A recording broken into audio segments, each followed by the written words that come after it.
At the foot of a desert cliff, local farmers uncover a buried jar. Inside are several papyrus books, their fragile pages darkened by centuries underground. Then the words begin to surface. Sayings attributed to Jesus, accounts of creation that do not agree, visions of Christ, suffering, knowledge, and salvation that seem to open into different worlds. One early Christian opponent had fought ideas like these. Now the books could answer him. So what had the jar preserved? An original Christianity driven into hiding? Or several rival Christian worlds already divided over God, Jesus, and salvation? The place was Nag Hammadi in Upper Egypt. The year was 1945. The books emerged from the ground into human hands. Their surviving pages moved slowly through study and translation. Ancient writings, silent for centuries, could now be opened and their words read directly.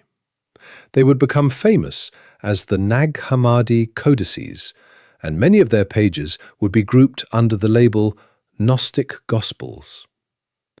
But the books did not enter an empty argument. To understand what they changed, the story has to move backward, roughly 17 centuries, to a bishop who had already described the conflict from the other side. His name was Irenaeus.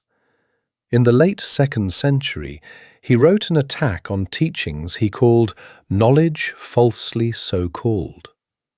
He catalogued rival systems, traced their claims, and argued that they broke apart the Christian confession. Irenaeus was no neutral reporter. He was an opponent. But he did more than mock strange ideas. He appealed to teaching preached openly in churches that claimed continuity with the apostles. He defended one Creator, the Word truly made flesh, and the resurrection of the body. There was no Christian empire behind him. His principal weapon was an argument about Scripture, public memory, and the identity of Jesus. Centuries later, the desert books created a test. Had Irenaeus described real rival worlds, or only the caricatures of a determined adversary? Here the discovery story becomes less certain. The colourful details came through later retellings, and those accounts conflict. They do not tell us with certainty who first opened the cache, what each person was doing, or why the books had been placed there. The opening image is a restrained reconstruction. The secure core is smaller. Local people, a jar or cache, ancient books, and the cliff region near Nag Hammadi. The books themselves are firmer ground. Several ancient codices survived in physical form. They are 4th century Coptic manuscripts, but the works copied inside them have separate, often earlier histories. Many are Coptic translations of earlier Greek compositions. They do not form one hidden New Testament. The collection includes Christian, Christian-adjacent, Hermetic, philosophical, and other writings. So the label on the shelf cannot answer the question. The texts must be opened one at a time. The most famous one makes the label harder at once. The Gospel of Thomas is not a life of Jesus like Matthew, Mark, Luke, or John. There is no journey toward Jerusalem, no passion narrative, and no resurrection scene. It is a collection of 114 sayings attributed to Jesus. Its first saying sets the terms. Whoever finds the interpretation of these sayings will not experience death. That promise has force. The reader is not merely receiving information. The reader is being invited to search, interpret, and discover life in the words of Jesus. The form keeps the hearer close to individual sayings, each one asking to be weighed before the next can be understood. Elsewhere, the text turns attention toward knowing oneself and one's origin. For an ancient hearer, that could feel immediate and demanding. The truth is close, but it must be recognized. Yet Thomas resists the easy story told about it. The complete copy from Nag Hammadi is Coptic, while fragments in Greek show that the work circulated earlier. Scholars usually place the work in the 2nd century, while its development, possible earlier material, and classification as Gnostic remain disputed. Thomas does not narrate the elaborate higher worlds, divine beings, or ignorant lower creator found in the clearest texts scholars call Sethian. Sethian is a scholarly label for a family of myths centered on a higher divine realm and a lower creator. That matters. Its opening emphasis on interpretation can be compared with Irenaeus's appeal to a public and shared apostolic teaching. But that is a contrast in authority, not proof that Irenaeus knew this saying or answered Thomas directly. The best-known Gnostic Gospel, then, does not supply a simple definition of Gnosticism. It gives us a sayings collection whose riddles and promise of life still provoke debate. If Thomas does not contain the creator conflict Irenaeus attacked, which text does? The Apocryphon of John is a revelation dialogue attributed to John. It survives in 4 Coptic witnesses, in long and short forms. This passage comes from the long version in the 2nd Nag Hammadi Codex. Its vision begins above the visible world, with an ineffable divine source and a realm of spiritual fullness. Through a sequence of beings, a lower ruler emerges. He fashions the material cosmos without understanding the reality above him. Then he makes his claim. I am a jealous God, and there is no other God beside me. The line sounds familiar on purpose, but within this text, the boast exposes the ruler's ignorance. If he were truly the highest God, the narrator reasons, he would not be jealous. He does not know the realm beyond his own. That reversal changes the creation story. The Maker who claims supreme authority is not the Father above all. Human beings carry a connection to the higher realm, while hostile rulers try to keep them in ignorance. Salvation comes as revelation, an awakening to humanity's origin, and a deliverance from the powers that hold it. Its appeal is easy to hear. It gives cosmic shape to alienation.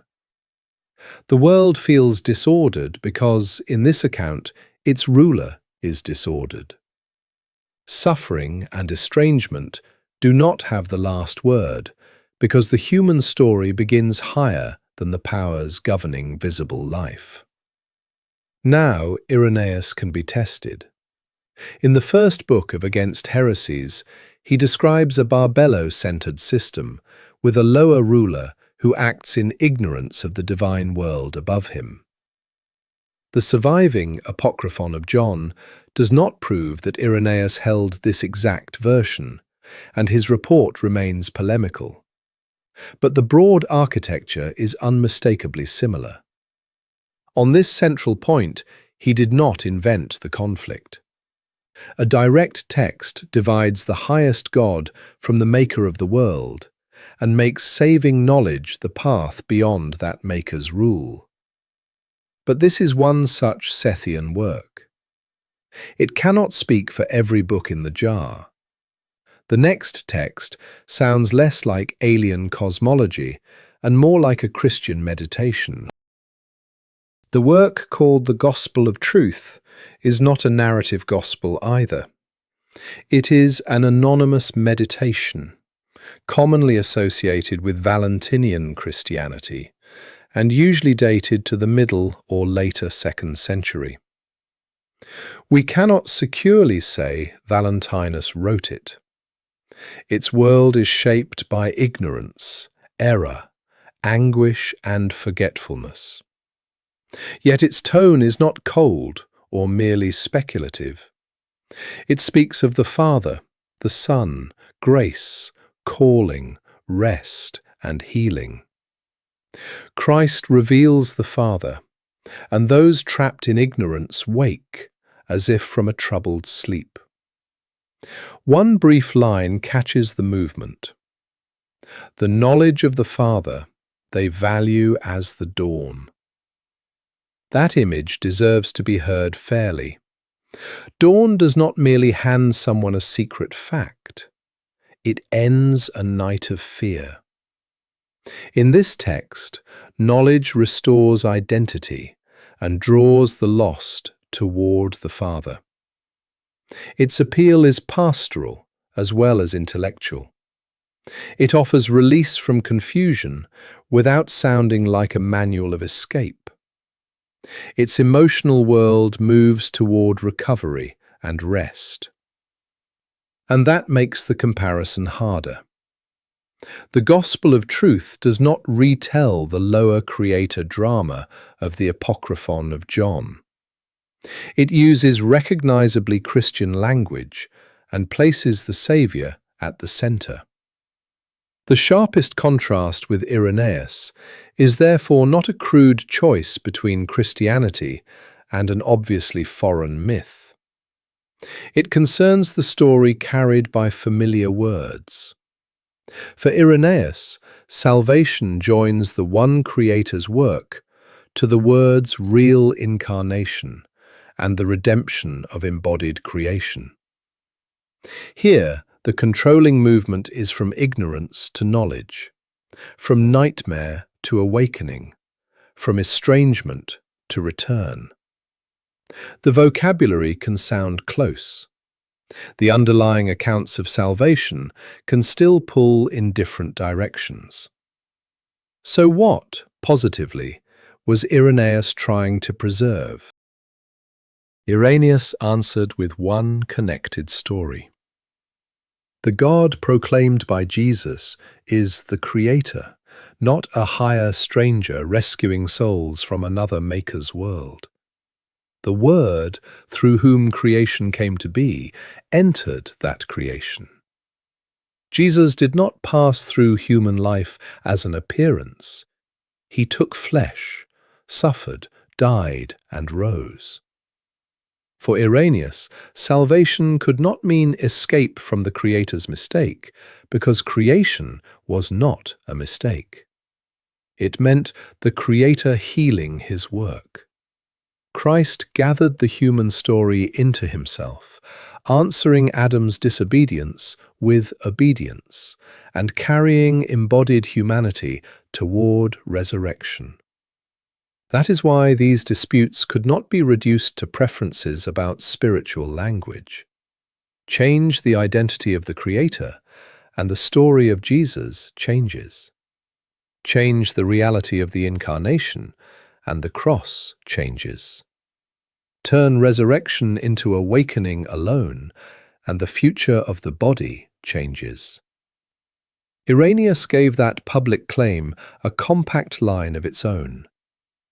The tradition of the apostles manifested throughout the whole world. For him, those words named a faith exposed to public hearing and comparison, not a revelation held by a private circle. Rival teachers also claimed apostolic authority. Irenaeus answered that a secret teaching should have left a public trail in churches founded by apostles. He believed it had not. His appeal to succession was an ecclesial claim made by an opponent, not a neutral proof that ends every historical debate. But it was not a hidden counter-secret. It was an argument from public continuity. The three texts meet that argument differently. Thomas makes interpretation the threshold of life, but it does not present the creator myth Irenaeus opposed. The Apocryphon of John supplies the collision, a lower maker beneath the highest God, and revelation exposing his ignorance. The gospel of truth sounds familiar, even tender, yet it centers salvation in awakening from ignorance and return to the Father, in a way that requires comparison with Irenaeus's account of incarnation and redeemed creation. Irenaeus could compress opponents into a hostile catalogue. Nag Hammadi shows that their voices were more varied than his categories suggest. It also shows that the theological conflict he described was not imaginary, and it was already underway long before Christian emperors could enforce a boundary. But that leaves the jar underground. Who put the books there, and why? By the late 4th century, Christian leaders in Egypt were drawing sharper boundaries around books and teaching. In 367, Athanasius's 39th festal letter listed the 27 books of the New Testament, distinguished other books permitted for instruction, and warned against writings he regarded as apocryphal. That is real context. It is not a solution to the cache. The letter never mentions these codices. No surviving evidence connects Athanasius to their placement. Nearby monastic life has led some scholars to propose that monks owned or removed the books as reading boundaries tightened. Others have suggested a private collection, a funerary deposit, or the preservation of writings no longer wanted. Each proposal can draw on part of the setting. None identifies the owner or the act. That uncertainty cuts both ways. It prevents a confident charge that officials ordered the books hidden. It also prevents a confident assurance that pressure played no part. The sources do not permit either verdict. The broader 4th century climate matters too. Church authorities increasingly regulated teaching, and imperial power brought coercion into Christian disputes. But a climate is not a motive. It cannot tell us who carried these volumes to the cliff, or what that person intended. And Nicaea did not select the New Testament canon. The surviving records of the Council contain no such decision. So were the books suppressed? Some teachings in them were certainly rejected. Reading boundaries became real, and rival voices did not receive equal institutional protection. Yet the physical cache cannot prove a single campaign to bury the real Christianity. It cannot even prove that concealment from church authorities was the reason for placement. The books survived underground. The explanation did not. The jar cannot name who placed the books, or why. It proves neither conspiracy nor one suppressed New Testament. It preserved physical evidence, not the owner's explanation. These distinct texts witness a contested early Christian world. Compared with Irenaeus, the central question changes. Nag Hammadi neither vindicates every line of a hostile bishop, nor dissolves the conflict into politics or misunderstanding. The texts confirm that Christians and Christian-adjacent teachers were telling different stories about the God above, the maker of the world, the identity of Jesus, the meaning of salvation, and the destiny of the body. Irenaeus believed those stories could not all be reconciled with the public apostolic confession. The Creator was the Father revealed by Jesus. The Word truly became flesh. Salvation redeemed embodied creation rather than abandoning it. Resurrection was more than private enlightenment. And the faith was proclaimed in the churches, not reserved for an interpretive elite. That is why this history still presses on Christian faith. A spirituality can use the names of Father, Son, Grace, and Truth, while quietly moving them into a different story. The questions remain searching ones. Is creation a gift to be redeemed, or a prison to escape? Did Christ truly enter bodily life, or only point beyond it? Is salvation a public hope anchored in incarnation and resurrection, or a hidden awakening for those who learn to see? The books from Nag Hammadi did not end that argument. They finally let us hear both sides.